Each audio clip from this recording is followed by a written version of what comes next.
6 साल से लड़खड़ाता real estate market पटरी पर लौट रहा है। पहले नोटबंदी, फिर जीएसटी और उसके बाद कोविड ने बाजार का सूरते हाल ही बदल दिया। धड़धड़ाकर बिक जाने वाली इमारतें धूल फाकती नजर आईं। तस्वीर अब कुछ उजली उजली दिख रही है। ड्रीम होम की हसरत में मकानों की बिक्री बढ़ रही है। ऐसे में अपना मकान बेचते वक्त कैसे बेस्ट डील हासिल की जा सकती है और इसकी क्या तैयारियां करनी चाहिए, आज हम इस पर बात करेंगे। मकान बेचने से पहले कुछ बदलाव करने जरूरी है, जैसे घर को साफ सुथरा करना, पेंट करवाना, जरूरी मरम्मत कराना। बेचने के लिहाज से मकान को तैयार करने के लिए प्रोफेशनल की मदद ली जा सकती है। हालांकि इस बात का ध्यान रखें कि कोई भी गैर जरूरी खर्च ना करें।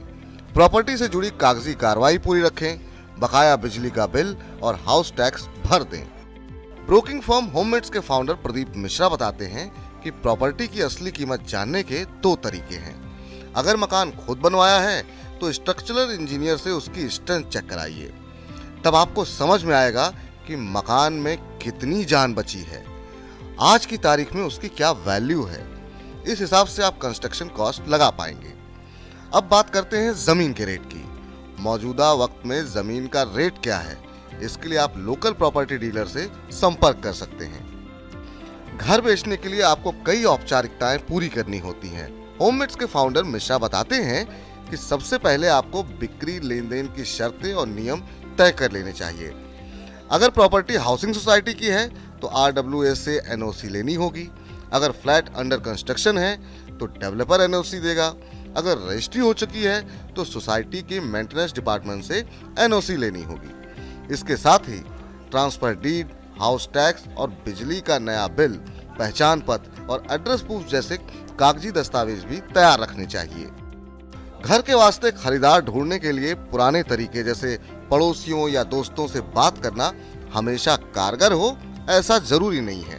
इस स्थिति में रियल एस्टेट से जुड़ी सर्विसेज मुहैया कराने वाली कंपनियों की मदद ली जा सकती है। अगर आप प्रॉपर्टी बाजार की अच्छी समझ रखने वाले प्रोफेशनल की सलाह ले रहे हैं तो ब्रोकरेज की चिंता मत करिए। आप ऑनलाइन प्लेटफॉर्म की भी मदद ले सकते हैं। लोन वाली प्रॉपर्टी बेचने पर आपको बैंक के संपर्क में रहना चाहिए। बैंक का कर्ज चुकाने के बाद आपको घर के ओरिजिनल दस्तावेज वापस मिल जाते हैं। आप एग्रीमेंट टू सेल के वक्त खरीदार से मिली रकम और अपने रिसोर्स से पैसे जुटाकर बैंक का पैसा भर सकते हैं। अगर खरीदार भी उसी बैंक से लोन लेता है जिसमें आपका लोन चल रहा है तो बैंक इंटरनली लोन का ट्रांसफर कर देता है और विक्रेता को होम लोन का पैसा काटकर बाकी पैसे दे देता है। अगर आपकी प्रॉपर्टी की वैल्यू 50 लाख रुपए से ज्यादा है तो इस पर 1% का TDS लगेगा। खरीदार 1% TDS काटकर विक्रेता को TDS सर्टिफिकेट जारी कर देगा। ये रकम विक्रेता के भुगतान में से काटी जाएगी। इसके अलावा यदि आप 2 साल के भीतर अपनी संपत्ति बेचते हैं तो ऐसे लेन देन पर होने वाले लाभ को short term capital gain tax माना जाता है। दूसरी तरफ किसी संपत्ति को 2 साल रखने के बाद बेचने पर उससे होने वाले लाभ को लॉन्ग टर्म कैपिटल गेन माना जाता है।